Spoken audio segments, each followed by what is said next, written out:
മണ്ഡല മകരവിളക്ക് മഹോത്സവ കാലത്തേക്ക് ശബരിമലയിൽ അരവണ നിർമ്മിക്കാനുള്ള ശർക്കര ഉൾപ്പെടെയുള്ള സാധനങ്ങളുടെ ലേല നടപടികൾ പൂർത്തിയായി.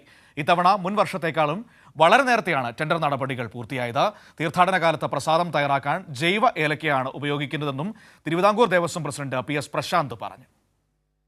പ്രസാദം തയ്യാറാക്കാനുള്ള 19 സാധനങ്ങളുടെ ലേല നടപടികളാണ് ദേവസ്വം ബോർഡ് പൂർത്തീകരിച്ചത്. കഴിഞ്ഞ തീർത്ഥാടന കാലത്ത് ശർക്കരക്ഷാമം മൂലം അപ്പം അരവണ വിതരണത്തിൽ ചെറിയ നിയന്ത്രണങ്ങൾ ഏർപ്പെടുത്തിയിരുന്നു. പ്രസാദ വിതരണത്തിൽ ഇത്തരം പ്രതിസന്ധികൾ ഉണ്ടാകാതിരിക്കാനാണ് ബോർഡ് ലേല നടപടികൾ നേരത്തെ പൂർത്തീകരിച്ചത്.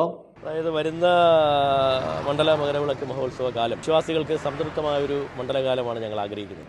അതിനു വേണ്ടിയിട്ട് വളരെ നേരത്തെ തന്നെ മുന്നൊരുക്കങ്ങൾ ആരംഭിച്ചു കഴിഞ്ഞു. പ്രത്യേകിച്ച് പറഞ്ഞതുപോലെ പ്രസാദവുമായി ബന്ധപ്പെട്ടും അരവണക്കും അപ്പവുമായി ബന്ധപ്പെട്ടുള്ള കാര്യങ്ങളാണ്. ശർക്കര ഉൾപ്പെടെയുള്ള സാധനങ്ങൾ മുൻവർഷത്തെക്കാളും കുറഞ്ഞ വിലയിലാണ് കരാറുകാർ ടെൻഡർ എടുത്തിരിക്കുന്നത്.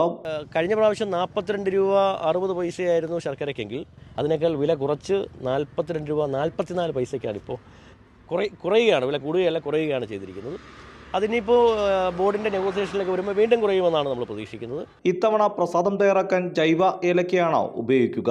വനവികസന കോർപ്പറേഷൻ നിന്നായിരിക്കും ഏലക്ക ദേവസ്വം ബോർഡ് വാങ്ങുന്നത്. കേരള ന്യൂസ്, പത്തനംതിട്ട.